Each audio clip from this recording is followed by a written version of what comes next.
एक बार फिर मध्य प्रदेश सरकार की हमारी कैबिनेट राज्य की राजधानी के बजाय अतीत में आज़ादी के बाद 1947 से लेकर के बाद में मध्य प्रदेश के गठन के बाद 1967 तक जहां हमारी विधानसभा का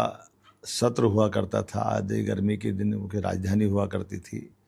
ऐसे ही पचमढ़ी पर हम एक बार कैबिनेट करने के लिए पुनः जा रहे हैं। अगर हम इतिहास पढ़ते हैं तो दिखाई देता है अंग्रेजों से सशक्त संघर्ष करने में,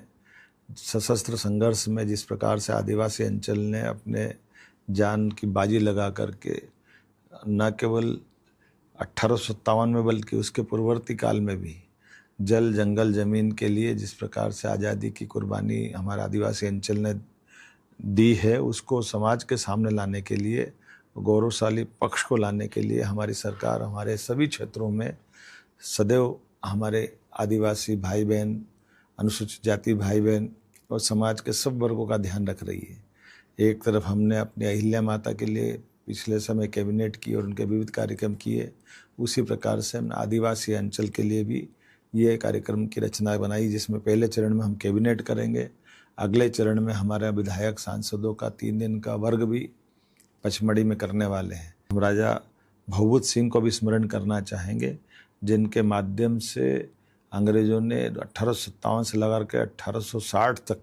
लगभग 2.5 साल के आसपास तक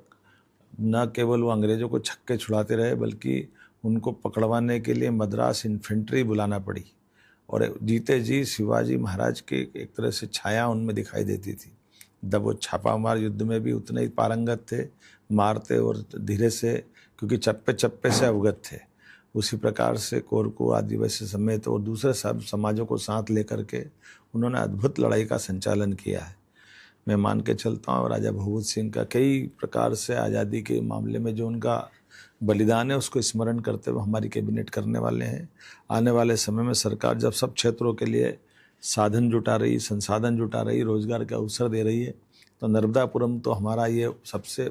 महत्व का इलाका है। ऐसे में हमने जब एक तरफ इंडस्ट्रियों की बाहर लाएं, दूसरी तरफ हम अपने इसके प्राकृतिक सौंदर्य के साथ राजा भूभूत सिंह को भी स्मरण करने के लिए हम कैबिनेट कर रहे हैं। आइए हम सब उनके इतिहास को जानें और मध्य प्रदेश से देश और दुनिया का परिचय कराएं।